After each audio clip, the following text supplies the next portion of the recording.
Okay, guys, here we go. Has EA Sports hit a wall, right? It's time to talk about it. It's time to go over it. It's time to see what you guys think, what I think. I'm going to mainly go over what I think right now, and then I want to hear what you guys think in the comment section down below. Has EA Sports hit a wall? Has the innovation of HUT come to a screeching halt? Can they get over it? Can they do a leap? Can they get past what they've put themselves into, where they've got themselves in this game? I'm not talking about gameplay. I'm talking about content of HUT, right? Because gameplay is what it is. We know they have to tear down the entire system, rebuild the coding up from scratch to be able to give us a consistent product. That's not going to happen. They're not going to do that because that would take 3 years of no game coming out, 3 years of money being not there, and they're just not going to do it. So when it comes to getting past the gameplay, we've got to talk about how can they make the game more engaging and more fun for the player. And well, what can they do, and what have they done, or what are they not doing anymore, and the wall that they have hit. Let's get into it. I hope you guys do enjoy it. If you do, give it a thumbs up. Remember, leave in the comment section down below any of the ideas that you think that EA should try. I will literally copy them and paste them right into the Discord. I will literally send them right to EA. And I'll say, these are some of the ideas of the community. So if they're good, remember, I'm not going to copy and paste ones that are aggressive or ones that swear. Keep it clean, keep it professional, and I will send the ideas right over. But hey guys, let's get into it. Talking about where the wall is, the barrier that EA hit, and why we need to get past it so this game can get better. So before we get into like the hard stop that EA has gotten to, we got to look at some of the things they've added, right? Like they've added the XP path that changed the way we play the game, that changed the format of the game throughout the year.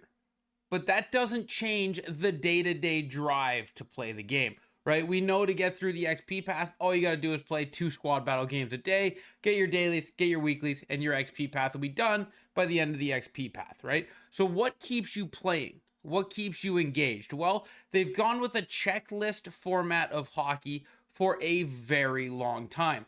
And I don't think this is a bad way of doing it. I think it needs a facelift. I think it needs a change. And I think we need a lot of loan cards, right? Which is what BND should have been. But when we come down to this and we look through this is essentially checklist hockey. It literally has a check mark on it when you got it done. This is doing your tasks, right? This is just playing the game, getting the stuff done. And this has been the way HUT has been since I can remember, for too many years now.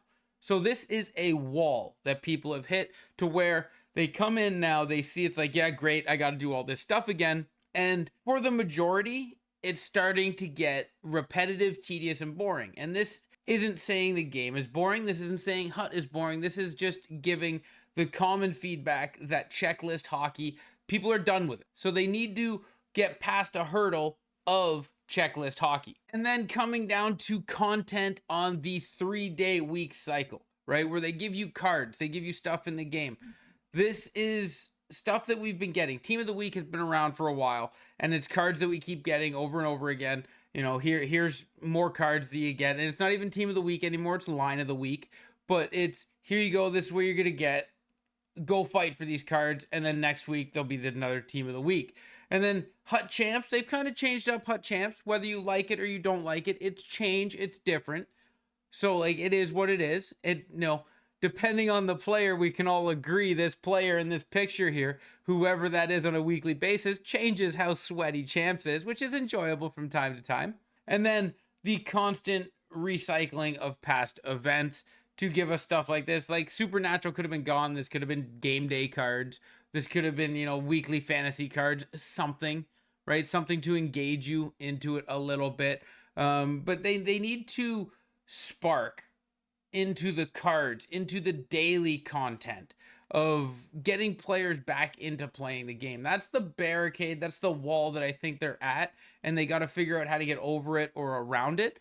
Because yes, we get cards, we get content 3 days a week, and you're looking at it. But other than giving us an upgraded version of a card, the cards don't change. There are no unique builds to the cards. It's just +2 to the stats. For instance, when you're looking at this Adam Foote here, and he's, oh, my bad. I'm sorry about that. When you're looking at this Adam Foote here, he doesn't look much different than the Rob Blake because there's no custom builds into each different card. And I think the best way of showing this or going over this is they give us a Marcus Naslund, right? 80 overall, 85 speed. And then when it comes time to give Marcus Naslund another card, there's no change or creativity. He goes up by +3, which, by the way, if you didn't know, gives you 1.5 speed. He was an 85 speed for his 80, so he was 85.5, which gave him an 87 speed, which bumps up everything else.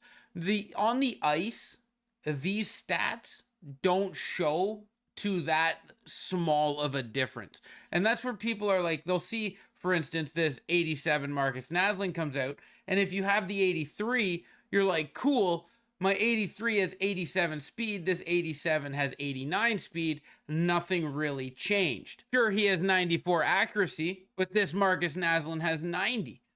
So like that's where people are starting to get to the point where they're getting a fatigue on the content.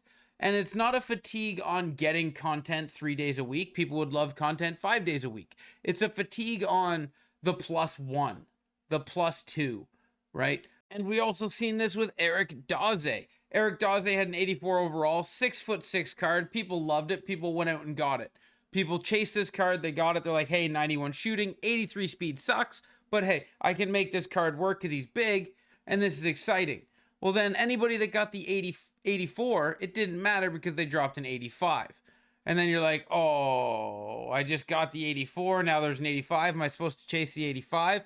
And it's like, no, I'm not going to chase the 85. I'll just stick with the 84. And why am I going to stick with the 84? Well, because he's got 83 speed and 91 shooting accuracy. And the 85's got 85 speed and 92 shooting accuracy. But then you realize that if they can custom build this card, why wouldn't they custom build all the others? For example, you're going to see here an 84 has 83 speed.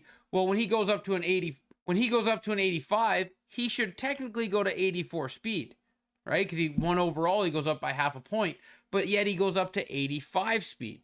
He goes up by at least 1.5 points or 2 points to get up to an 85. So the content has no structure to it. It's just releasing cards to release cards. And I think that's the wall they've hit, is they don't know how to get past it with creativity. I'm not trying to be negative here. I'm saying, like, put in the comment section down below if you have any ideas, because we need to help them as well, I guess, get by this hurdle. Because the hurdle of these cards, these Team of the Week cards coming out, they are very specific to individual fan bases or skills or fan sets or team sets. Because Adam Larson's card, Team of the Week card, you're not going to chase that card. You're not going to put 30 grand into that card just to a week later have another Team of the Week come out. Like, they don't have a purpose to get these cards. They don't have a purpose to play day to day, and they need that day-to-day purpose. That is the wall that we've hit. They've changed the style in which we play with the XP path, which I'm a big fan of. It took the stress of needing to win games out. I'm a huge fan of that. I love the XP path.